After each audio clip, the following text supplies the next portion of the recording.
가리봉동 봉제골목 막다른 길. 거기서 내 인생의 마지막이라 생각했어요. 아유. 그런데 그게 시작이었지 뭐예요? 아직도 그날이 생생하다니까요. 1998년. 평화시장에서 밀린 공임을 받으러 갔다가 빈 주머니로 돌아오던 길이었어요. IMF 이후 중국산 옷들이 물밀듯 들어오면서 봉제 공장들은 하나둘 문을 닫았죠. 저는 달랑 재단 가위 한 자루만 손에 쥔 채 그 흐름에 휩쓸리고 있었어요. 진아 씨?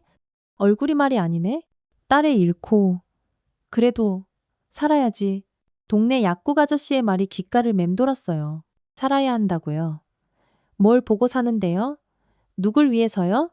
그 순간 문득 서울에 처음 왔던 날이 떠올랐습니다. 서울로 올라온 지 벌써 20년이 다 되어가고 있었어요. 19. 시골 고향에서 용산역에 내린 1979년. 새마을운동이 한창이던 시절이었죠. 잘 살아보세. 구호가 온 나라를 뒤덮던 그때였어요. 진아야, 서울 가서 뭐 하려고? 떠나기 전날 큰어머니가 물으셨죠. 딸려는 시집이나 잘 가면 다행이지. 무슨 돈을 벌어. 그것도 남의 집 귀신들 팔자에. 그 말이 제 가슴에 모처럼 밝혔어요. 딸은 쓸모없다는 그 말. 그래도 저는 독하게 마음먹었죠. 돈 벌어서 동생들 학교도 보내고 부모님 농사일도 도울 거라고. 서울 생활은 고단했어요. 통근버스에 새벽같이 실려가 밤늦게 돌아오는 나날들. 야간 통행금지가 있어서 저녁 10시만 넘으면 귀가증을 보여야 했죠. 10평 남짓한 공장에 미식 열대대가 빽빽이 들어찬 곳에서 하루 12시간씩 일했어요. 야, 이거 내일까지 다 해야 돼. 밤새워서라도 끝내. 공장장 말 한마디에 새벽까지 눈뜨고 있던 밤이 얼마나 많았는지 몰라요. 손가락이 바늘에 찔려 피가 나도 손수건으로 둘둘 말아 다시 일했어요. 그때 받던 월급이 5만 원. 보통 공중목욕탕 한 번 가는데 300원 하던 시절이었으니까요. 그렇게 일하던 공장에서 만난 사람이 제 남편, 성진 씨였어요. 이것 좀 도와주실래요? 저 혼자선 못 들어요. 원단 뭉치를 같이 나르다 시작된 인연이었죠. 그는 공장 주임이었고 저보다 5살 많았어요. 담배 냄새, 풀풀 나는 사람, 손에 굳은 살 박인 사람, 말수 적은 사람. 그런데 웃을 땐 해처럼 환했어요. 우리는 도시락을 나눠 먹으며 사랑에 빠졌 1983년에 결혼했습니다. 그때부터 평화시장은 정말 활기찼어요. 88올림픽 특수로 봉제 공장엔 주문이 밀려 야간 작업이 일상이었죠. 혼수도 변변찮았지만 남편과 저는 더 열심히 살면 된다는 믿음이 있었어요. 행복도 잠시, 결혼 5년이 지나도 아이가 생기지 않았어요. 시어머니는 매일같이 쓴소리를 하셨죠. 아들 낳아야 대가 이어지는 건데 뭐 하는 거야. 이러다 성진이 바람나면 어쩔래 딸이라도 낳아봐. 딸이 뭐가 그리 어렵다고 못 낳아. 아이고. 병원을 찾았지만 원인을 알 수 없었어요. 민간요법도 다 써봤죠. 쑥뜸 뜨고 한약 다려 마시고 산에 가서 기도도 했지만 소용없었어요. 그러다 몇 번의 유산 끝에 시험관 시술을 결심했습니다. 그 돈을 모으려고 남편은 야간 작업까지 했고 저는 옆 공장 일감까지 받아왔어요. 혹독한 주사 치료와 약물. 그 통증을 견디며 세 번째 시도 끝에 기적처럼 임신에 성공했습니다. 1993년 여름. 드디어 우리 딸 소율이가 태어났습니다. 여름처럼 빛나는 아이라는 뜻으로 지은 이름이었죠. 소율이는 정말 잘 웃는 아이였어요. 자는 얼굴을 보고 있으면 세상에서 가장 부드러운 구름 하나를 제 품에 안은 기분이었죠. 비록 돈은 없어도 우리는 행복했습니다. 남편은 자기 가게를 열기 위해 밤낮으로 일했고 저는 아이 키우며 틈틈이 일감을 받아왔어요. 소율이는 벌써 말도 척척, 걸음도 쌩쌩 빠르게 걷던 아이였습니다. 그런데 1997년 겨울이었어요. 눈이 펑펑, 정말 펑펑 쏟아지던 날. 소율이는 자기가 제일 아끼는 꽃무늬 고무신을 신겠다고 고집을 부렸습니다. 엄마, 이거 신을래요. 예쁜 꽃신 신고 갈래요. 당연히 말렸어요. 눈 오는 날에 미끄러운 고무신은 위험했으니까요. 소율아, 오늘은 안 돼. 눈이 많이 왔잖아. 운동화 신자. 싫어요. 꽃신 신을래요. 소율이가 바닥에 대굴대굴 구르며 떼를 쓰며 울었습니다. 금방 다녀올 거라 생각했고 제 손을 꼭 잡고 있을 테니 괜찮을 거라 여겼어요. 그렇게 아이의 고집을 들어주었습니다. 소율이는 그 꽃무늬 고무신을 신고 동네 슈퍼 가는 저를 따라 나섰다가 그만 골목 빙판길에서 제 손을 놓고 뛰어가다 미끄러져 머리를 찧었습니다. 순간 세상이 정지한 것 같았어요. 소유라, 소유라. 그날의 기억은 지금도 너무나 선명합니다. 하얀 눈 위에 번진 붉은 꽃잎 같은 핏자국, 얼음장처럼 차가워지던 작은 몸, 119가 올 때까지 입으로 숨을 불어넣던 내 입술의 감촉, 그리고 병원에서 들은 이미 늦었습니다. 라는 그 말. 내가 그 고무신을 신기지 말았어야 했는데 밤마다 가슴을 쥐어뜯으며 후회했어요. 다 내 잘못이었어요. 아이 고집을 꺾지 못한 내 잘못, 위험한 신발을 신게 한 내 잘못, 손을 꼭 잡고 있지 못한 내 잘못. 소유리는 그렇게 5살의 짧은 생을 마감했습니다. 그 후 저는 소유리가 신던 꽃무늬 고무신 한 짝을 못 버리고 품에 끌어안고 잠들었어요. 어떤 날은 그 고무신에 얼굴을 묻고 밤새 엉엉 울기도 했고요. 남편도 그날 이후로 담배를 다시 피웠습니다. 저 몰래 울던 남편의 모습이 아직도 눈에 선해요. 남편은 원망 한 번 하지 않았지요. 우리는 서로를 위로하며 삶을 이어갔지만 IMF가 터지고 봉제업이 몰락하면서 더 힘든 시간을 보내야 했어요. 중국산 저가 옷들이 시장을 점령했고 평화시장 도매상들은 외상값도 제때 치르지 않았습니다. 그날도 그랬습니다. 평화시장에서 밀린 공임을 받지 못하고 터덜터덜 걸어 돌아오는 길. 눈이 내리기 시작했어요. 소유리가 떠난 날처럼 똑같은 눈. 바닥이 미끄러워 하늘은 깜깜했습니다. 남편은 야근으로 늦게 들어온다고 했기에 혼자였어요. 가리봉동 앞 익숙한 골목길. 철길 옆으로 들어섰습니다. 칠흑 같은 어둠 속에서 문득 발걸음을 멈췄습니다. 계속 걸어갈 이유가 있나 싶었어요. 집에 가면 또 그 텅 빈 아이 방을 봐야 했습니다. 주머니 속 수면제가 만져졌습니다. 불면증으로 처방받은 약이었지만 모든 알약을 한꺼번에 삼키면 다시는 깨어나지 않을 수도 있는 양이었어요. 여기서 끝내자. 소유라. 이제 엄마가 갈게. 약병을 손에 쥐고 눈물이 주르륵 흘렀습니다. 그런데 바로 그때였어요. 철길 너머로 들려오는 작은 흐느낌 소리. 고개를 들어보니 골목 끝에 작은 그림자가 보였습니다. 어린아이 같았어요. 봄날 꽃잎처럼 가냘픈 모습이 칼로에 있는 듯한 겨울바람 속에 덜덜 떨고 있었습니다. 발걸음을 옮겼습니다. 눈이 쌓인 길을 따라 하얀 입김을 내뿜으며 그 아이에게 가까이 다가가 보니 맙소사 맨발이었어요. 이 추운 날에 양말도 신발도 없이. 아가, 괜찮니? 아이는 깜짝 놀라 뒤를 돌아봤습니다. 여자아이, 5살쯤 되어 보였어요. 얼굴은 까맣게 때가 묻었고 손은 얼어서 새빨갛게 변해 있었습니다. 아줌마, 저 길을 잃어버렸어요. 보육원이 어디 있는지 아세요? 그 말에 가슴이 철렁했습니다. 보육원이 아이는 부모가 없는 건가? 이름이 뭐니? 보람이요. 원래는 서율인데 보육원에선 보람이라고 불러요. 아이는 나이에 맞지 않게 똘똘하게 대답했어요. 소율이, 보람이, 서율이. 너무도 비슷한 이름들에 심장이 덜컥 내려앉는 기분이었습니다. 아이의 뒷모습은 소율이와 너무 닮아 있었어요. 지금 소율이가 살아있다면 딱 저런 모습이겠지요. 같은 키, 같은 머리카락, 어깨를 으쓱하는 작은 버릇까지 마치 죽은 딸아이가 환생한 것처럼 보이기까지 했어요. 운명이란 걸까요? 제가 인생을 끝내려던 바로 그 순간 새로운 인생이 제 앞에 나타난 것이었습니다. 아이고, 너무 늦었네. 춥지 보육원 데려다 주기엔 너무 늦었어. 우리 집에 가자. 따뜻한 물에 발부터 담그자. 집으로 데려온 보람이는 제 낡은 원피스를 입고 구석에 쭈그리고 앉아 있었어요. 마치 자신의 존재가 방해될까 두려운 듯한 모습이었죠. 열이 좀 있는 건지 이마가 뜨끈뜨끈해서 약을 먹였습니다. 아줌마, 내일은 보육원에 꼭 데려다 주실 거죠?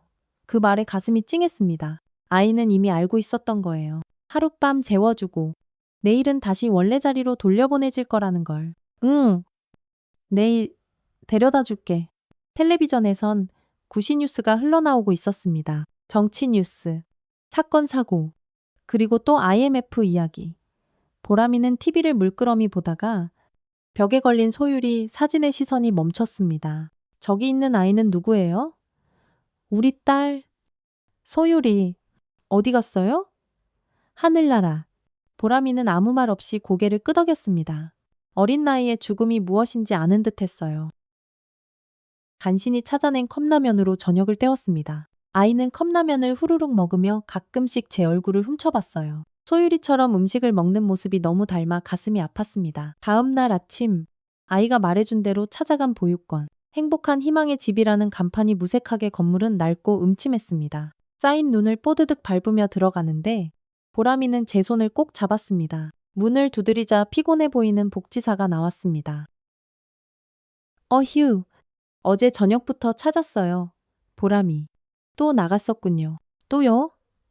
네. 한 달에 한 번씩은 사라져요. 길 잃었다고 하는데 사실은 도망치는 거죠. 복지사의 말투에 뭔가 더 할 말이 있는 듯 했습니다. 보육원 안으로 들어서자 아이들 10명 정도가 좁은 방에 모여 있었어요. 밥 먹는 아이, 숙제하는 아이, TV 보는 아이. 그런데 구석에 혼자 앉아 있는 건 보람이었습니다. 왜 저 아이만 혼자예요? 복지사는 한숨을 푹 쉬었습니다. 보람이는 다른 아이들과 잘 어울리지 못해요. 고아원에 처음 왔을 때 잠시 서율이라고 불렀는데 그게 진짜 이름인지도 확실치 않고요. 아이가 고아원에 적응하면서 자신을 보람이라고 부르기 시작했어요. 직원들이 처음 부르던 이름으로 불러도 반응하지 않았고 결국 기록상으로도 보람으로 바뀌었죠. 과거에 대해선 완전히 입을 다물어 버렸고요. 무슨 사연이 있나요? 1년 전에 부산 어느 공원 근처에서 발견됐대요. 버스를 타고 종점까지 왔다는 기록도 있는데 정확하진 않고요. 미아 신고가 있었는지 경찰에서 수소문했지만 찾는 사람이 없었어요. 이 아이에 대한 기록이 거의 없어 입양도 쉽지 않은 상태죠. 가슴이 철렁했습니다. 이 아이, 실종 아동이었던 거예요. 아니면 그냥 부모가 버린 걸까요? 복지사는 계속 말했습니다. 게다가 요새 IMF 이후로 지원금도 줄고 솔직히 아이들 제대로 돌보기가 너무 힘들어요. 보람이 같은 경우는 따돌림도 심해서 그 말에 보람이를 다시 바라봤습니다. 창가에 홀로 앉아 무언가를 끄적이고 있었어요. 가까이 가보니 도화지에 그린 건 꽃무늬 신발이었습니다. 소율이가 신던 신발과 똑같은 모양이었어요.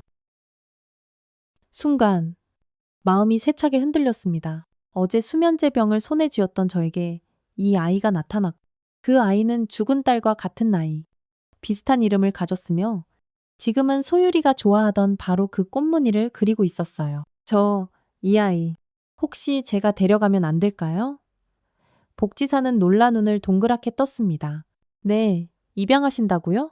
네, 그게 저희 딸이 하늘나라로 가고 제가 그 아이에게 가족이 되어줄 수 있을 것 같아요. 복지사는 잠시 생각에 잠기더니 말했습니다. 절차가 좀 복잡해요. 입양 심사도 까다롭고 경제적 능력도 증명해야 하고요. 해볼게요. 제가 재단사라 손재주는 있어요. 작은 가게라도 열어서 그 아이랑 살아볼게요. 그날부터 입양 절차는 시작되었습니다. 서류 작성, 면접, 재정 상태 검토, 심리평가. 6개월이 넘게 걸렸어요. 그동안 보람이와는 매주 만났습니다. 남편도 보람이를 만날 때마다 함께 와서 좋아하는 모습을 보였어요. 처음엔 어색했지만 점점 가까워졌어요. 보람이는 봉제하는 저를 물끄러미 바라보곤 했습니다. 이모, 어떻게 바느질을 그렇게 잘해요? 오래 했으니까 배운 게 도둑질이라고. 이것밖에 할 줄 몰라. 해. 아이는 제 손을 유심히 바라봤습니다. 굳은 살 박인 손가락, 바늘 자국 가득한 손톱. 저도 배우고 싶어요. 그렇게 보람이에게 천천히 바느질을 가르쳤습니다. 아이는 놀랍도록 손재주가 좋았어요. 작은 천조각으로 인형 옷을 만들고 단추를 달고 꽃무늬를 수놓았습니다. 시댁 식구들은 말할 것도 없고 동네 사람들까지 시선은 따가웠어요. 진아 씨, 무슨 생각으로 남의 애를 키우겠다는 거야. 아들도 아니고 딸을 거지고아를 데려와서 뭐하게. 아이고, 돈도 없으면서 무슨 입양이야. 제정신이야. 제 귀에 똑똑히 들어오는 말들이었지만 아랑곳하지 않았습니다. 복지사의 도움으로 작은 임대상가를 얻어 수선집을 열었어요. 지난해 수선집이란 이름으로 가리봉동 근처 좁은 가게였습니다. 그리고 마침내 입양이 허가되었습니다. 보람이가 제 집에 완전히 오는 날, 아이는 작은 보따리 하나만 들고 왔어요. 낡은 옷 몇 벌, 연필과 스케치북, 그리고 낡은 꽃무늬 양말. 집에 들어서자마자 보람이는 이상하게도 제 다락방으로 향했습니다. 그리고 제가 숨겨둔 소유리의 물건들, 그 상자를 발견했어요. 그 중에서 꽃무늬 고무신을 집어들고 물었습니다. 이거 소율 언니 신발이에요. 응. 어떻게 알았어? 그냥요. 느낌이요. 보람이는 신발을 조심스레 만지며 말했습니다. 소율이랑 보람이는 원래 비슷한 또래처럼 보였는데 보람이는 또래보다 키가 작고 마른 편이었어요. 생일도 정확히 모르니까 입소한 날을 생일로 정했다고 했고요. 그러다 보니 보육원에서 아이들을 부르는 습관대로 소율이를 언니라고 자연스럽게 부르더라고요. 그렇게 부르는 게 편했나 봐요. 이모, 아니, 그게 어떻게 불러야 할지 그때였어요. 보람이가 처음으로 저를 엄마라고 부른 날이에요. 엄마, 이거 나중에 저도 만들 수 있을까요? 그 순간 딸아이가 하늘나라로 간 그 시간부터 멈춰있던 저의 심장이 다시 뛰기 시작했습니다. 남편도 보람이를 금세 자기 딸처럼 사랑했어요. 무뚝뚝한 그 남자가 어찌나 고맙고 신기하고 감사하던지요. 집에 오면 항상 작은 선물을 하나씩 가져오곤 했어요. 리본 머리핀, 딸기맛 우유, 새 크레파스, 보람아, 이리 와봐 아빠가 뭐 사왔게. 처음엔 낯설어하던 보람이도 점점 남편을 따랐습니다. 셋이서 처음으로 놀이공원에 갔던 날, 보람이는 남편의 목에 엎여 까르르, 까르르 웃었어요. 그 모습을 보며 저는 다시 가족이 된 것 같아 정말 행복했습니다. 남편은 작은 꿈이 있었어요. 자기 가게를 내는 것. 여보, 우리 보람이 대학 보내야지. 내가 열심히 해서 돈 모아놓을게. 그는 아르바이트까지 하며 밤낮으로 일했습니다. 보람이의 학비를 위해 통장에 차곡차곡 돈을 모으던 남편. 그런데 어느 날 남편이 퇴근길에 졸음운전 택시에 교통사고를 당했다는 연락이 왔습니다. 병원에 달려갔을 때는 이미 의식이 없었어요. 그렇게 남편은 우리 곁을 떠났습니다. 보람이가 우리 가족이 된 지 겨우 1년이 지났을 때였어요. 장례식장은 썰렁했습니다. IMF로 다들 힘들던 시기. 조문객도 많지 않았어요. 보람이는 영정 앞에서 한참을 울었습니다. 아빠, 아빠. 마지막으로 아빠를 불러보는 보람이의 목소리가 장례식장에 메아리 쳤습니다. 그 어린아이가 어찌나 구슬프게 우는지 다들 안쓰럽게 쳐다봤어요. 장례를 치르고 집으로 돌아온 날, 죽을 가지고 온 이웃집 김씨 아저씨가 찾아왔습니다. 진아씨, 이제 어쩌려고 혼자서 그 애 어떻게 키워? 다시 보육원에 보내는 게 어때? 그 말을 듣던 보람이가 갑자기 제 옷자락을 붙잡고 울음을 터뜨렸습니다. 그리고 몸을 부들부들 떨며 흐느꼈어요. 아빠 대신 제가 죽었어야 해요. 미안해. 엄마, 그 말에 저는 번쩍 정신이 들었습니다. 어린아이의 입에서 나온 그 말이 제 심장을 망치로 콱 내려친 것 같았어요. 장래 내내 더 이상 살림이 없다. 친딸 죽고 남편 죽었으니 따라 죽어야지. 그런 생각만 했거든요. 저는 단 한 번도 진짜 엄마로서 이 아이를 바라보지 않았던 거예요. 보람아 아이의 작은 어깨를 붙잡았습니다. 눈물로 범벅된 얼굴을 올려다보는 그 아이에게 단호하게 말했어요. 그런 말 하면 안 돼. 절대 그런 말 하면 안 돼. 보람이는 살아있어서 다행이야. 아빠도 죽은 소율이도 모두 보람이가 잘 살기를 바라고 있을 거야. 아이의 눈에서 눈물이 폭포수처럼 쏟아졌습니다. 그제서야 깨달았어요. 저는 살아서 이 아이와 이번 생에 책임을 다해야 한다는 것을. 죽은 이들은 이미 떠났지만 이 아이는 지금 제 품에서 울고 있었으니까요. 보람아, 우리 둘이 살자. 엄마가 꼭 지켜줄게. 그날 밤 보람이는 저를 꼭 안고 잠들었습니다. 저는 그 아이의 등을 토닥이며 결심했어요. 소율아, 네가 보내준 아이구나. 이번엔 꼭 지킬게. 약속할게. 남편이 남긴 통장에는 100만 원 조금 넘는 돈이 있었습니다. 그리고 낡은 구두틀 하나. 남편이 언젠가 구두 공방을 차리고 싶다며 사모아둔 것이었어요. 처음에는 이 구두틀을 보며 매일 밤 울었습니다. 남편의 꿈이 담긴 물건이었으니까요. 하지만 점차 그 구두틀은 제게 다른 의미가 되었습니다. 보람이와 함께 새로운 인생을 시작하는 용기를 주는 상징이 되었어요. 남편이 남긴 작은 꿈처럼 저도 보람이와 함께 새로운 꿈을 만들어가기로 했습니다. 장례가 끝난 어느 날, 그 구두틀을 보람이에게 보여주었어요. 이건 내 아빠가 남긴 거란다. 언젠가 너와 함께 이 틀로 예쁜 구두를 만들어 볼까?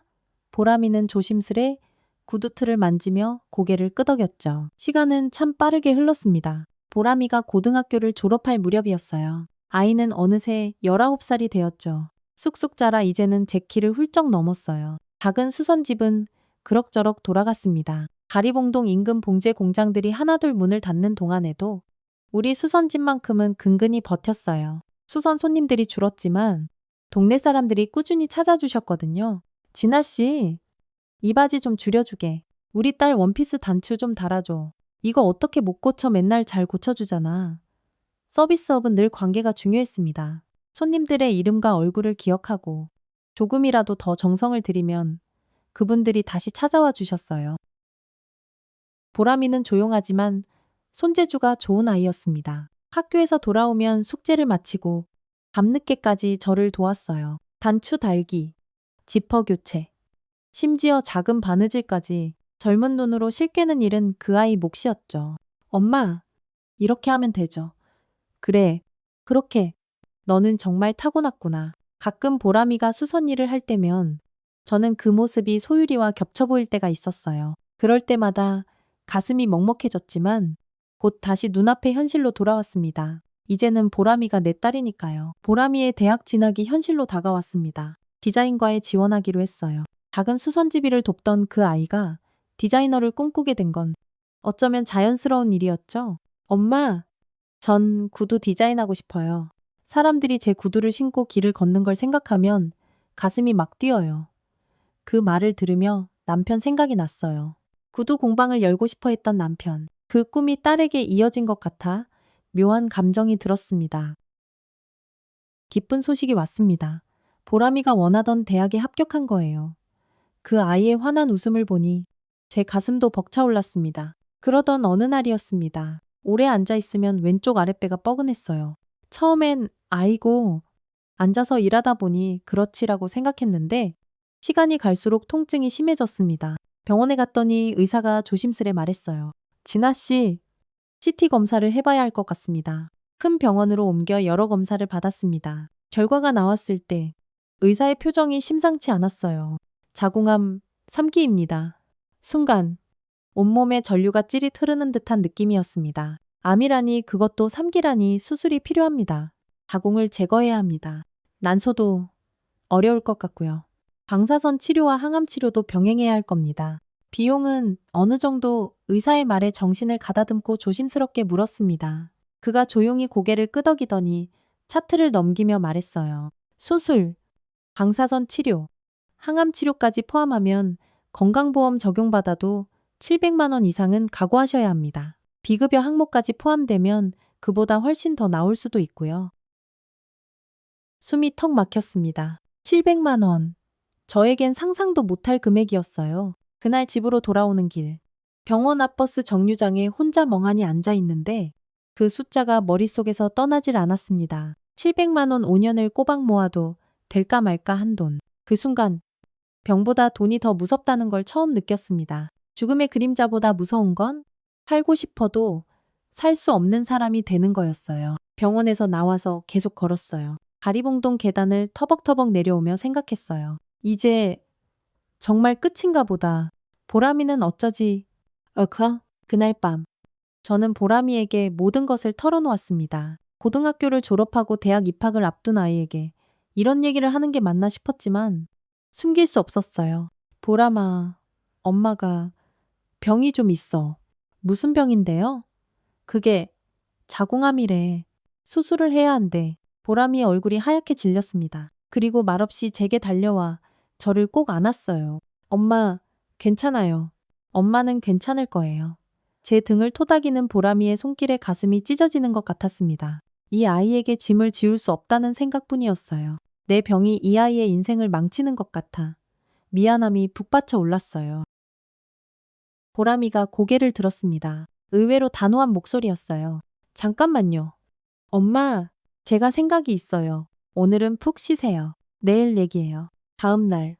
보람이는 아침 일찍 나갔다가 늦게 돌아왔습니다. 손에는 여러 장의 종이를 들고 있더군요.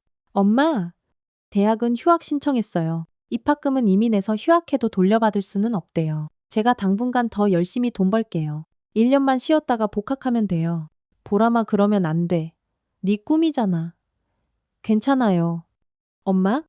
1년 정도 일하면서 공부할게요. 독학할 수 있어요. 제가 찾아보니까 의료보험으로 일부 지원도 받을 수 있대요. 그리고 대학병원 사회복지팀에서 상담도 받았어요.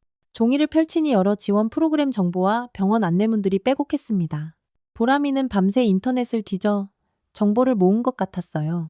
그리고 제가 낮에는 카페에서 알바하고 저녁에는 편의점에서 일하기로 했어요. 학원과 옷가게에서도 주말에 써준대요. 보람아, 말문이 막혔습니다. 엄마인 제가 해야 할 일을 이제 막 성인이 된 아이가 하고 있었어요. 엄마, 우리 같이 이겨요. 제가 이제 다 컸잖아요. 그 순간 제 눈에서 눈물이 주르륵 흘렀습니다. 정말 다 큰 것 같았어요.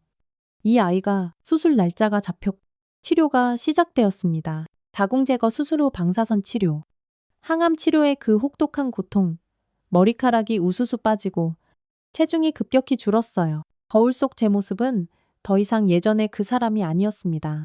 난 이제 여자도 아니고 엄마도 아닌 건가. 병원 복도에서 그런 생각이 들 때면 보람이가 손을 꼭 잡아주곤 했습니다. 엄마, 조금만 더 힘내요. 꼭 나아질 거예요.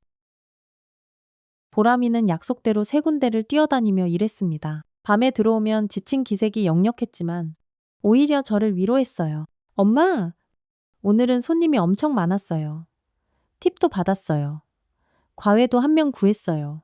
영어 과외요. 시급이 꽤 괜찮아요. 그렇게 버티던 어느 날, 보람이가 편의점 야간 근무를 마치고 집으로 돌아오던 중 계단에서 미끄러지는 사고가 있었습니다. 비가 추적추적 내리던 밤, 피곤한 몸으로 서둘러 오다가 발을 헛디딘 거예요. 엄마, 괜찮아요. 그냥 좀 삐끗했어요. 그렇게 말했지만 다음날 병원에 가보니 상태가 심각했습니다. 무릎 연골이 찢어졌고 인대도 손상되었어요. 즉시 수술을 받아야 했습니다. 이 정도면 재활치료를 꽤 길게 받으셔야 합니다. 최소 6개월.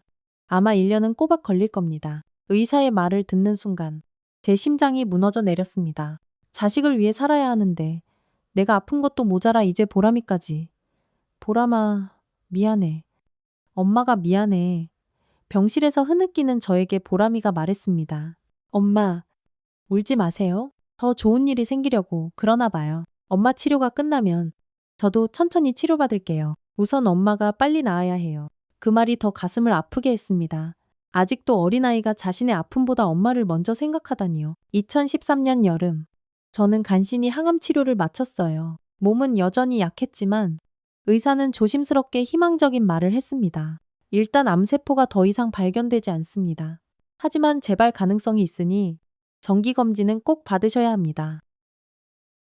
저의 치료가 어느 정도 마무리되자 이제 보람이 차례였습니다. 그동안 치료를 제대로 받지 못했던 보람이는 무릎 수술과 긴 재활 과정을 거쳤어요. 걷는 것조차 힘겨워하던 아이가 점점 나아지는 모습을 보며 우리는 함께 희망을 되찾아갔어요. 그러던 어느 날 보람이가 다락방에 올라가 뭔가를 뒤적뒤적 찾고 있었어요. 무엇을 찾는지 물었더니 아빠가 남긴 구두틀이요. 어디 있죠? 오래된 박스를 꺼냈습니다. 남편이 모아뒀던 구두틀과 도구들, 그리고 가죽 자투리들이 들어있었어요. 나중에 아빠가 구두 공방을 열려고 했대요. 엄마가 그렇게 말씀하셨잖아요. 보람이는 구두틀을 꺼내 조심스레 닦았습니다. 그리고 밤늦게까지 인터넷을 뒤지며 수제화 만드는 방법을 공부했어요. 엄마, 저 한 가지 생각이 있어요. 제가 무릎 재활하는 동안 손은 멀쩡하니 구두 만드는 기술을 한번 배워볼까 해요. 나중에 복학할 때 이걸로 포트폴리오도 만들고요. 보람이의 눈은 반짝반짝 빛나고 있었습니다. 암 치료와 무릎 재활로 지친 우리에게 작은 희망의 불씨가 피어났어요. 몇 주 후, 보람이는 첫 구두를 완성했습니다. 아직 투박하고 어설프지만 분명 구두 형태가 갖춰진 작품이었어요. 게다가 그 구두에는 꽃무늬가 새겨져 있었습니다. 이건 소율 언니를 위한 거예요. 엄마가 언젠가 보여주셨던 그 고무신 무늬로 만들었어요. 그 말에 목이 메었습니다. 보람이는 한 번도 만난 적 없는 소율이를 기억하고 있었어요. 그리고 이건 엄마를 위한 거예요. 두 번째 구두를 보여주었습니다. 검은색 가죽에 작은 꽃장식이 달린 아주 편안해 보이는 구두였어요. 엄마가 항상 서서 일하시잖아요. 발이 편했으면 해서요. 그 순간 제 마음속에 무언가가 다시 꿈틀거리며 자라나는 것을 느꼈습니다. 절망 속에서도 희망은 자랄 수 있다는 것을. 보람아, 고마워. 정말 예쁘구나. 구두를 신어보았습니다. 사이즈가 조금 맞지 않았지만 제 발에 꼭 맞는 느낌이었어요. 나중에 더 잘 만들게요. 엄마? 보람이는 무릎 재활을 받으면서도 틈틈이 구두 만들기를 계속했습니다. 유튜브 강의를 듣고 중고책을 사서 보고 심지어 평화시장 구두장인에게 찾아가 조언을 구하기도 했어요. 2014년 초 보람이는 재활을 마치고 다시 씩씩하게 걸을 수 있게 되었습니다. 그리고 자신이 만든 구두 사진을 SNS에 올리기 시작했어요. 어느 날 보람이가 잔뜩 들떠서 돌아왔습니다. 엄마 대박 좋은 소식이 있어요. 제가 만든 구두 사진을 SNS에 올렸더니 유명 수제화 브랜드에서 연락이 왔어요. 면접 보러 오라고 했어요. 22살의 보람이는 무릎 재활도 거의 끝나가고 저도 암 치료 후 체력이 조금씩 돌아오고 있었어요. 보람이 덕분에 수선집은 문을 닫지 않고 버텨낼 수 있었습니다. 엄마, 저 오늘 면접이에요. 아침부터 보람이는 분주하게 준비했습니다. 1년 넘게 재활하면서 틈틈이 만들었던 수제화 몇 켤레를 가방에 조심스레 넣고 검은 원피스에 단정한 구두를 신었어요. 소망 수제화 회사. 거기가 어딘데? 엄청 유명한데요? 엄마, 루미에르 슈라는 브랜드로 유명해요. CEO가 한국 여성인데 파리에서 공부한 사람이래요. 소규모지만 수제화로는 최고급이에요. 보람이의 눈빛이 반짝였습니다. 대학 복학 대신 취업을 하고 싶다고요. 그 아이가 이렇게 설레는 모습을 본 건 정말 오랜만이었어요. 엄마, 이건 비밀인데요. 보람이가 작은 목소리로 속삭였어요. 이번에 제가 지원한 건 디자이너예요. 보람아, 아니, 서유라. 수연 대표는 보람이가 들어서는 순간 가슴이 철렁 내려앉았습니다. 마치 젊은 시절 자신의 사진을 보는 것 같았어요. 같은 눈매, 같은 분위기, 해맑은 미소, 심지어 걸음걸이까지. 안녕하세요. 네, 안녕하세요. 앉으세요. 수연 대표의 목소리가 미세하게 떨렸습니다.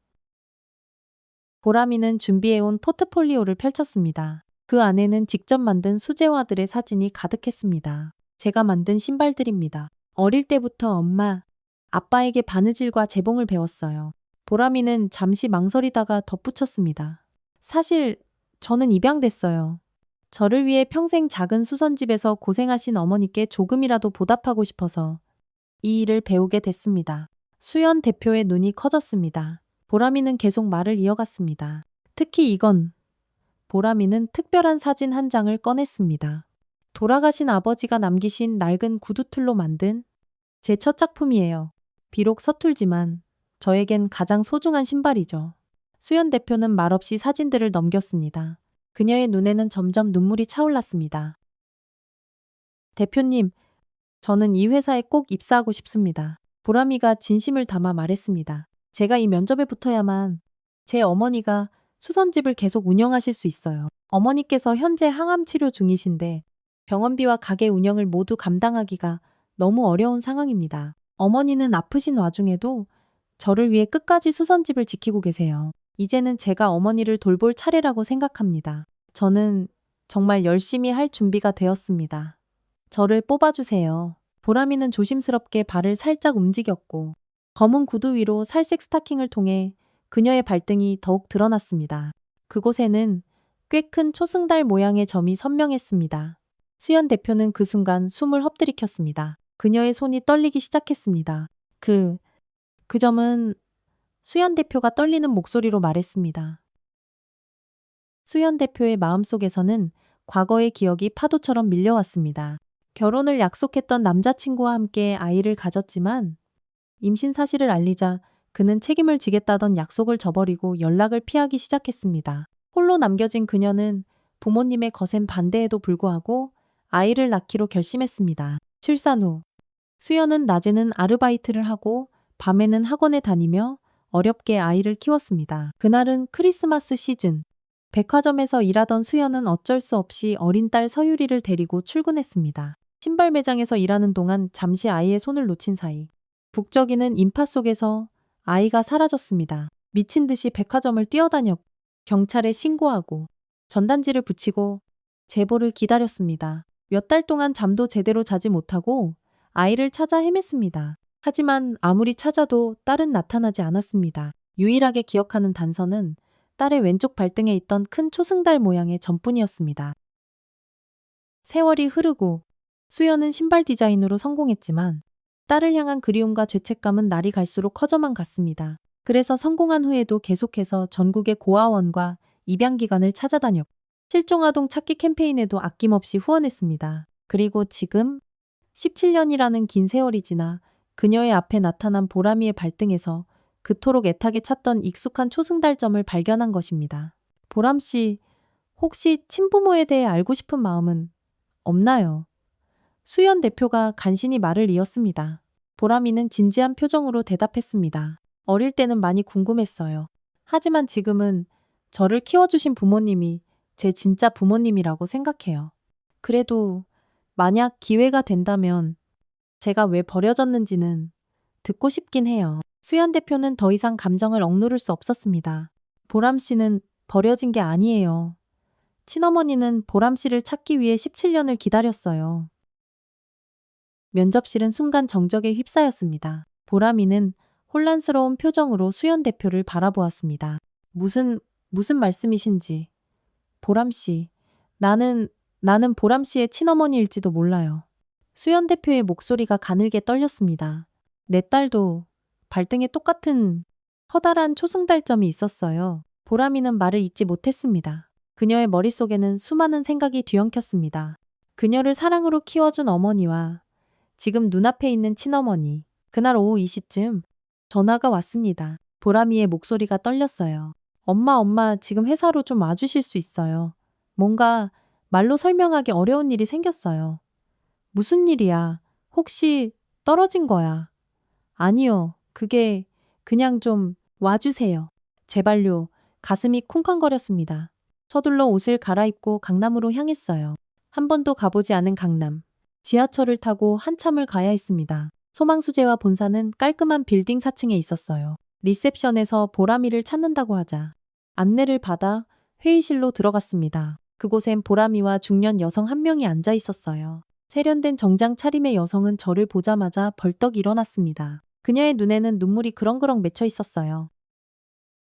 진아 씨, 맞으신가요? 네. 그런데요. 누구시죠? 여성은 떨리는 손으로 명함을 내밀었습니다. 소망수재와 대표 수연. 제 이름은 수연입니다. 보람이, 아니, 서유리는 제 딸입니다. 순간 머릿속에서 천둥이 치는 것 같았습니다. 서유리라고요. 그때 보육원에서 들었던 본명일지도 모른다던 그 이름 서유리, 이 여자가 친어머니라고 무슨 말씀이신지 수연 대표는 떨리는 목소리로 이야기를 시작했습니다. 17년 전 겨울이었어요. 제 딸 서유리를 백화점 신발 매장에 데리고 갔었습니다. 크리스마스 시즌이라 사람이 너무너무 많았어요. 정말 잠깐 손을 놓쳤는데 그녀는 말을 잇지 못하고 눈물을 훔쳤습니다.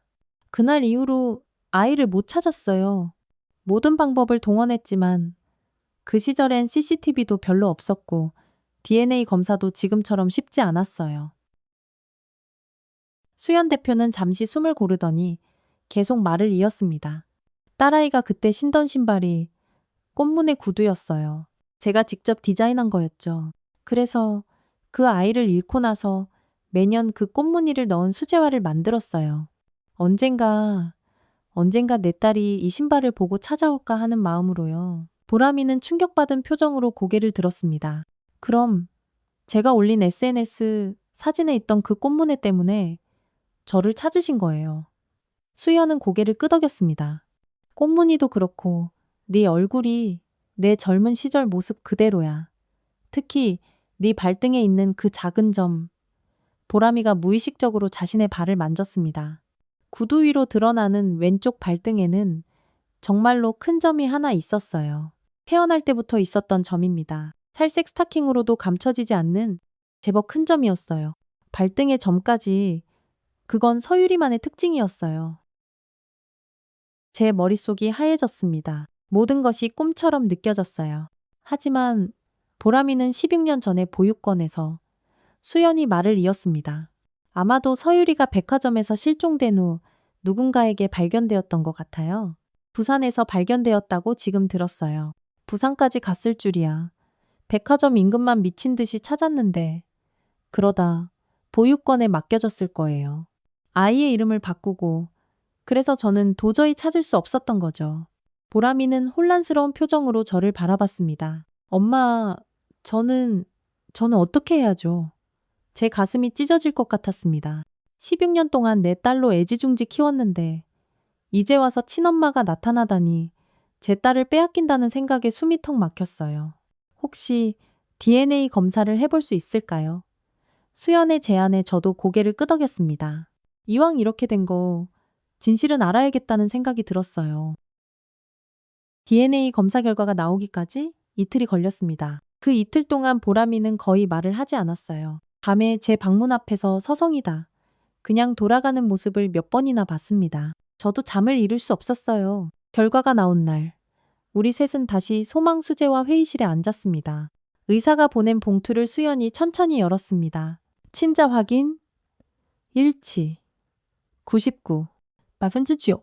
그녀의 목소리가 가늘게 흔들렸습니다. 진실이 확인된 순간 수연은 참았던 울음을 와락 터뜨렸어요. 서유라, 정말 네가 맞구나. 내 딸, 보람이, 아니. 서유리는 충격받은 표정으로 움직이지 않았습니다. 제가 등을 토닥여 주어도 아무런 반응이 없었어요. 보람아, 엄마. 마침내 보람이가 입을 열었습니다. 저는 박보람이에요. 차진아 엄마의 딸이고요. 수연이 놀란 표정으로 고개를 들었어요. 친엄마를 만나서 정말 말로 표현할 수 없이 좋아요. 친엄마를 만나다니 아직도 믿기지 않아요. 하지만 저를 키워주신 분도 제 엄마예요. 저는 두 분 다 제 엄마라고 생각해요. 그 말에 저와 수연은 동시에 눈물을 흘렸습니다. 수연이 제 손을 잡았습니다. 진아 씨, 제 딸을 이렇게 곱게 키워주셔서 정말 감사합니다. 어떻게 이 감사의 말씀을 드려야 할지 감정이 북받쳐 말을 잇지 못하는 수연을 보며 제 마음도 복잡했습니다. 한편으로는 보람이를 잃을까 두렵고 다른 한편으로는 친엄마를 찾은 보람이가 기뻤어요. 서유리를, 아니, 보람이를 이렇게 소중히 키워주셔서 감사합니다. 제가 못해준 것을 다 해주셨네요. 수연은 손수건으로 눈물을 닦았습니다. 앞으로 어떻게 하면 좋을까요? 저는 보람이가 원하는 대로 하고 싶습니다. 보람이가 고개를 들었습니다. 저는 정말 죄송합니다만 두 어머님 모두 제게는 너무나 소중한 어머니이십니다. 한 분도 포기할 수 없는 마음에 밤마다 고민했어요. 신뢰가 될지 모르겠지만 가능하시다면 저희가 함께 가족으로 지낼 수 있는 방법은 없을까요? 어머님들의 희생과 사랑이 있었기에 제가 지금 여기 있을 수 있었습니다. 부디 제 마음을 헤아려 주시고 이해해 주시면 정말 감사하겠습니다. 수연과 제가 동시에 놀란 표정을 지었습니다.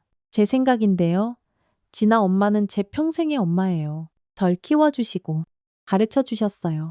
수연 엄마는 제가 이제 막 알게 된 엄마지만 절 낳아주시고 오랜 시간 마음 아파하며 절 찾아주셨어요. 저한테는 두 분 다 너무나 소중해요. 수연이 고개를 끄덕였습니다. 보람아, 네가 원하는 대로 하자. 난 그저 네가 행복했으면 좋겠구나. 그리고 저를 향해 말했습니다. 진아 씨, 지금은 많이 혼란스러우실 거예요. 저도 마찬가지고요. 하지만 보람이를 위해서 우리 천천히 생각해봐요. 서두를 것 없어요. 집으로 돌아오는 길, 보람이는 제 손을 꼭 잡았습니다. 엄마, 걱정 마세요. 저는 엄마 곁을 떠나지 않을 거예요. 제가 엄마의 딸이란 사실은 절대로 변하지 않아요. 그 말에 또다시 눈물이 왈칵 쏟아졌습니다. 이 아이는 언제 이렇게 저를 지키는 어른이 되었을까요? 엄마, 이거 아세요?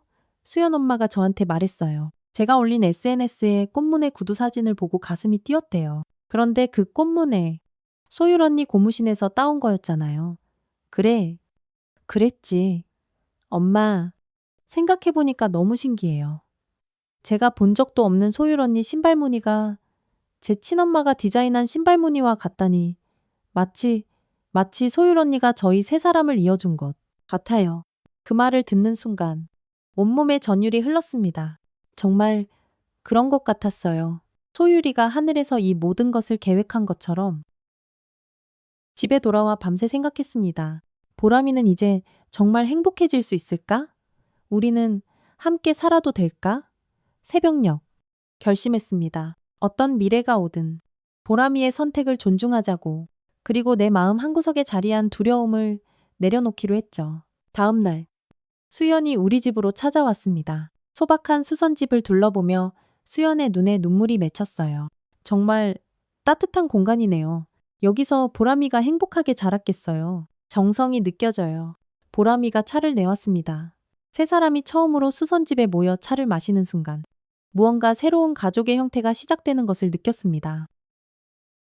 진아 씨, 수연이 심호흡을 하며 조심스럽게 말문을 열었습니다. 제가 의사 선생님께 여쭤봤어요.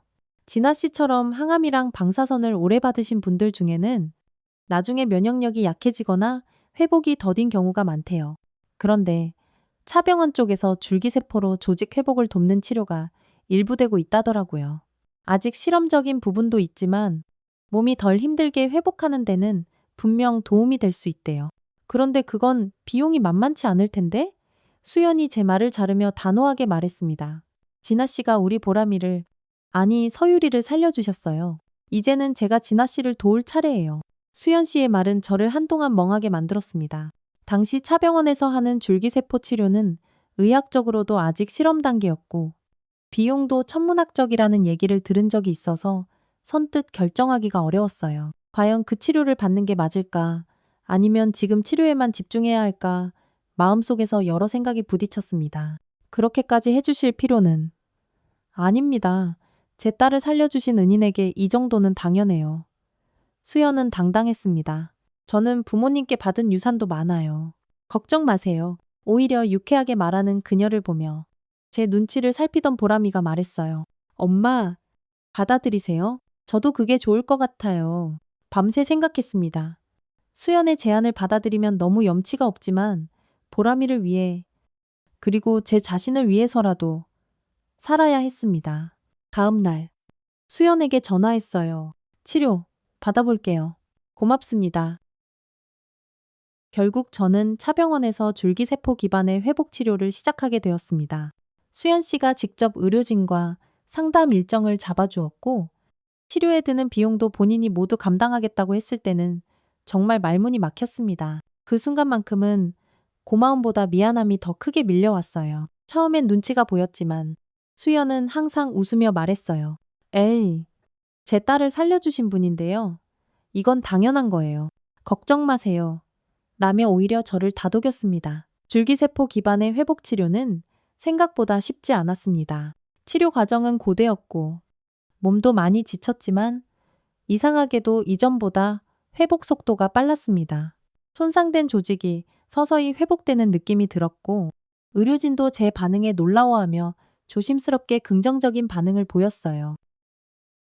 한편 보람이는 소망수재화에서 일하기 시작했어요. 인턴으로 시작했지만 그 아이의 타고난 감각과 손재주는 금방 빛을 발했습니다. 보람아, 너의 디자인은 정말 특별해. 나도 생각지 못한 방향이야. 수연은 보람이의 재능을 진심으로 인정했고 적극적으로 지원했어요. 보람이는 회사에 나가면서도 저를 소홀히 하지 않았습니다. 엄마, 오늘은 어떠세요? 아침에 약 드셨어요. 매일 아침 출근 전 병원에 저를 데려다주고 퇴근 후에는 꼭 함께 식사를 했습니다. 점차 수연과도 가까워졌어요. 그녀는 자신의 딸을 찾기 위해 17년 동안 얼마나 고생했는지, 그 과정에서 어떻게 수제화 회사를 일구었는지 들려주었습니다. 딸을 잃고 나서 그 아이가 신던 신발 디자인으로 브랜드를 시작했어요. 매년 같은 꽃무늬를 넣은 신발을 만들었죠. 언젠가 그 신발을 보고 내 딸이 찾아올까 하는 간절한 바람으로요. 수연의 이야기를 들으며 소유리를 잃은 제 슬픔과 얼마나 닮아 있는지 느꼈습니다. 우리는 각자의 방식으로 잃어버린 딸을 그리워했던 거예요. 어느 날 보람이가 들뜬 표정으로 돌아왔습니다. 엄마들, 제가 새 라인 하나를 기획했어요. 두 분을 위한 거예요. 그것이 바로 하하 브랜드의 시작이었습니다. 소율 하늘 과보람 하늘의 보람의 의미를 담아 만든 브랜드. 첫 제품은 꽃무늬 고무신에서 영감을 받은 현대적인 수제화였어요. 이 구두에는 두 엄마의 이름을 새겼어요. 차진아와 이수연. 저를 단단하게 만든 두 사람이요. 보람이의 특별한 감각과 수연의 경험, 그리고 제가 알려준 수공예 기술이 합쳐져 하하 브랜드는 순식간에 주목받기 시작했습니다. SNS에서 입소문이 파다하게 퍼졌고 유명 연예인이 신고 나타나면서 더욱 화제가 되었어요. 어머니의 이름을 새긴 구두라는 스토리는 많은 이들의 마음을 움직였습니다.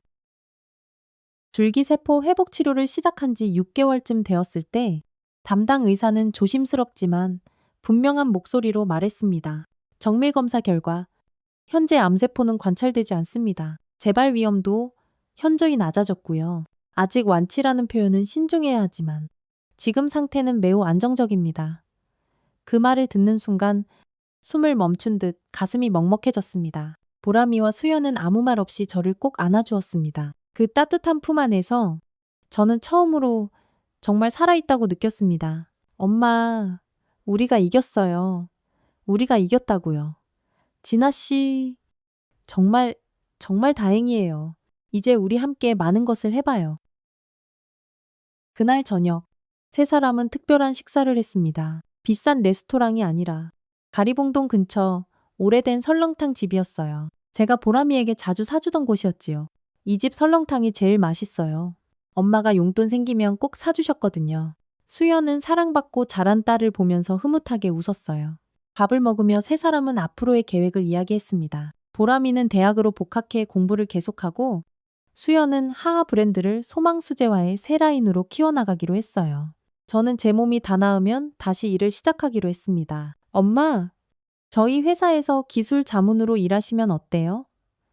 엄마의 수성 기술은 정말 대단하잖아요. 보람이의 제안에 머뭇거렸지만 수연도 강력히 권했습니다. 진아 씨의 손재주는 정말 놀라워요. 보람이의 재능이 어디서 왔는지 알겠어요. 우리 회사에 꼭 필요한 기술이에요. 그렇게 저는 소망수제화의 기술 고문이 되었습니다.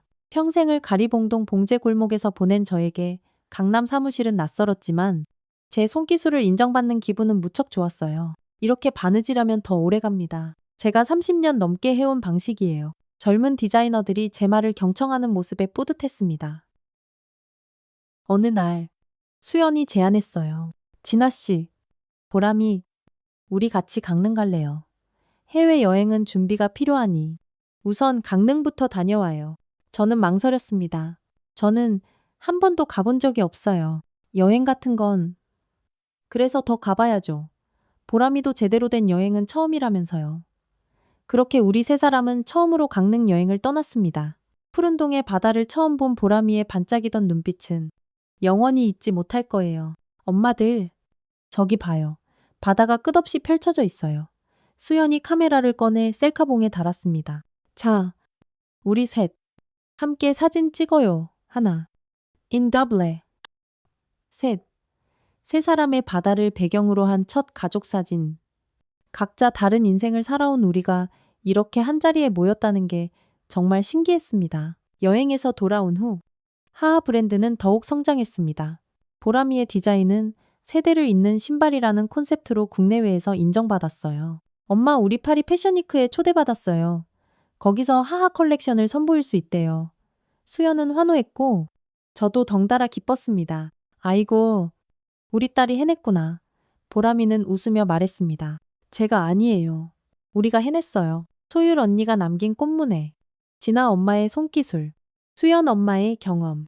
이 모든 것이 합쳐져서 만들어진 거예요.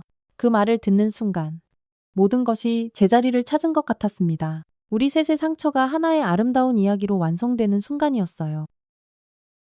그날 밤 제 침대 옆 서랍에서 소율이의 사진을 꺼냈습니다. 해맑게 웃고 있는 4살 아이. 소율아, 네가 보내준 선물이구나. 너의 그 작은 꽃신이 우리 세 사람을 이렇게 연결했어. 처음으로 소율이에게 미안하지 않은 마음으로 이야기할 수 있었습니다. 더 이상 죄책감도 그리움의 아픔도 없었어요. 그저 고마움만 가득했습니다. 다음에 우리는 강남의 새 집으로 이사했습니다. 수연이 구입한 넓은 아파트였어요.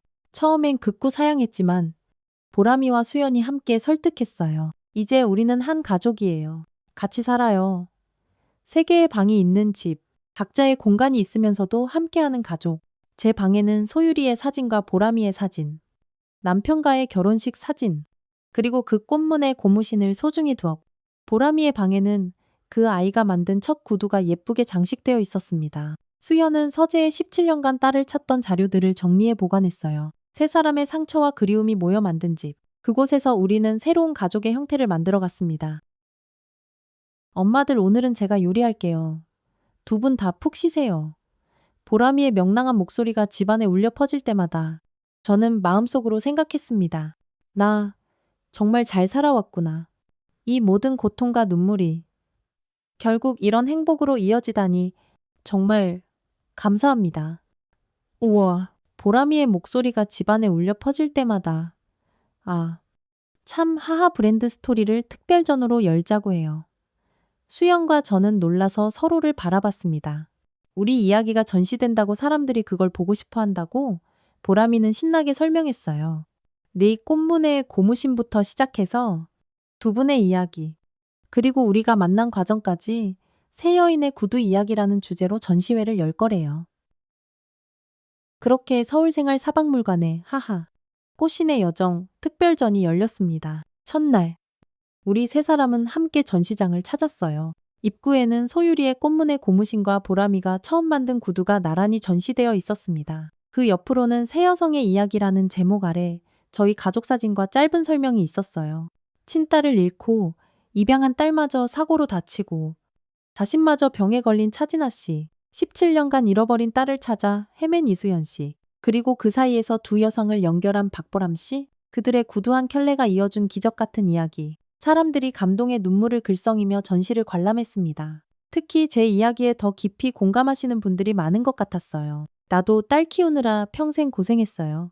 여자의 삶이란 게 다 그런 거지. 어머나, 세상에 이런 기적 같은 일이. 관람객 노트에는 이런 메시지들이 가득했습니다. 전시회 한 달 후, MBC에서 저희 이야기를 다큐멘터리로 만들고 싶다는 연락이 왔습니다. 엄마의 이름을 새긴 구두라는 제목의 다큐멘터리. 처음엔 망설였지만 보람이가 권했어요. 엄마, 우리 이야기가 힘들어하는 분들에게 희망이 될 수 있어요. 괜찮으시다면 해봐요. 그렇게 촬영이 시작되었습니다. 가리봉동 봉제골목, 제가 살던 반지하 집, 보람이를 처음 만났던 그 길모퉁이, 모든 곳을 다시 찾아가며 그날의 기억을 떠올렸습니다. 그러던 중 보람이가 특별한 제안을 했어요. 엄마, 고향에 한번 가볼래요. 가족 산소에도 들르고요. 오랫동안 발길을 끊었던 고향, 부모님의 묘와 딸이 무슨 소용이냐. 던 큰어머니의 묘도 있는 곳. 망설였지만 용기를 내어가기로 했습니다. 다큐멘터리 팀과 함께 찾은 고향은 많이 변해 있었습니다. 어릴 적 뛰놀던 산길은 아스팔트 도로가 되어 있었고 마을 어기 느티나무는 여전히 그 자리를 지키고 있었어요. 큰어머니 산소 앞에 서니 갑자기 모든 기억이 물밀듯 밀려왔습니다. 딸은 쓸모없다던 그 말, 서러웠던 어린 시절, 그리고 독하게 서울로 떠나던 그날, 무릎을 꿇고 조용히 묵념하며 말했습니다. 큰어머님, 저 진아예요. 딸이 쓸모없다고 하셨죠. 그런데 제 딸들이 저를 살렸어요. 소유리와 보람이, 그 아이들 덕분에 제가 이렇게 살아있어요. 정말 딸들 덕에 천국을 본 것 같아요. 큰어머님은 틀리셨어요. 눈물이 볼을 타고 주르륵 흘렀습니다. 보람이가 다가와 제 어깨를 감싸 안았어요. 울지 마세요. 엄마, 이제 시작이에요. 아니, 보람아, 이건 슬픈 눈물이 아니야. 이제서야 내 마음에 무거운 짐을 내려놓은 것 같아. 돌아오는 길, 깊은 해방감을 느꼈습니다. 더 이상 과거에 얽매이지 않아도 된다는 자유로움. 보람이는 새로운 프로젝트를 시작했습니다. 엄마의 이름을 새긴 신발 기부 캠페인. 매년 100켤레의 하하 신발을 전국 보유권에 기부하고 그곳 아이들에게 수제화 만드는 법을 가르치는 교실을 열 거예요. 수연은 즉시 지원을 약속했고 저도 자원봉사자로 참여하기로 했습니다. 첫 교실은 보람이가 머물렀던 바로 그 보유권에서 열렸어요. 맨발의 아이들에게 신발을 신겨주고 그들에게 꿈을 심어주는 일. 우리 세 사람에게는 더없이 보람찬 일이었습니다. 한편 가리봉동 인근에는 지난해 봉제학교가 문을 열었습니다. 사라져가는 수성기술을 젊은 세대에게 가르치는 공간. 저는 그곳에서 주 3일 학생들을 가르쳤어요. 바느질은 인생과 같아요. 한 땀, 한 땀 정성을 다해야 해요. 어느 날 학생 중 한 명이 물었습니다. 선생님, 어떻게 그 모든 어려움을 이겨내셨어요? 잠시 생각하다 대답했습니다. 버려지고, 주어지고, 잃어버리고, 다시 찾는 과정, 그게 제 인생이었어요. 그런데 결국, 우리는 모두 누군가의 발자국 위에 서 있는 거더라고. 집으로 돌아오는 길, 문득 하늘을 올려다 봤습니다. 구름 한 점 없는 맑은 하늘. 어디선가 소율이가 저를 바라보고 있을 것 같았어요. 소율아, 잘 지내? 네 엄마는 이제 정말 행복해. 아니, 집에 도착하니 보람이와 수연이 저녁을 준비하고 있었습니다. 테이블 위에는 세 켤레의 구두가 놓여 있었어요. 모두 같은 꽃무늬지만 디자인은 각자 다른 구두. 이거 뭐니? 보람이가 환하게 웃었습니다. 우리 세모녀의 산책화예요. 매년 이맘때 우리 셋이 함께 걷자고요. 같은 꽃무늬지만 각자 다른 구두. 꼭 우리 가족 같죠? 그날 저녁 우리는 차를 타고 가리봉동으로 향했습니다. 보람이 손을 잡고 평화시장 성곽길 근처에 차를 세운 뒤 천천히 걸었어요. 내가 젊은 시절 봉제 공장에서 일하던 길, 보람이를 처음 만났던 골목, 우리의 모든 기억이 켜켜이 쌓인 그 거리를 따라 조용히 걸었습니다. 강남에서 다시 오기까지 참 많은 시간이 걸렸지만 그날의 공기는 여전히 익숙했고 우리는 말없이 손을 꼭 잡고 있었습니다. 엄마들, 이제 우리는 어디로 갈까요? 보람이의 질문에 수연이 웃으며 대답했습니다. 가고 싶은 곳 어디든 이제 우리는 자유롭잖아. 저는 두 사람의 손을 꼭 잡았습니다. 60평생을 살고서야 깨달았어요. 내가 버려졌다고 생각했지만 사실은 내가 선택받은 거였다는 것을. 딸이 쓸모없다고 들었지만 결국 딸이 나를 살린 거였다는 것을. 그리고 가장 중요한 건 인생에서 가장 값진 것들은 모두 돈 주고 살 수 없다는 것을 말이죠. 세 사람은 나란히 걸었습니다. 같은 길, 다른 신발. 이제 우리는 어디로든 함께 걸어갈 수 있었습니다. 오늘 이야기가 마음에 드셨다면 좋아요와 구독, 알람 설정 잊지 마세요. 여러분의 따뜻한 댓글 하나가 제게는 정말 큰 힘이 됩니다. 감사합니다. 정말 감사합니다. 또 감사합니다.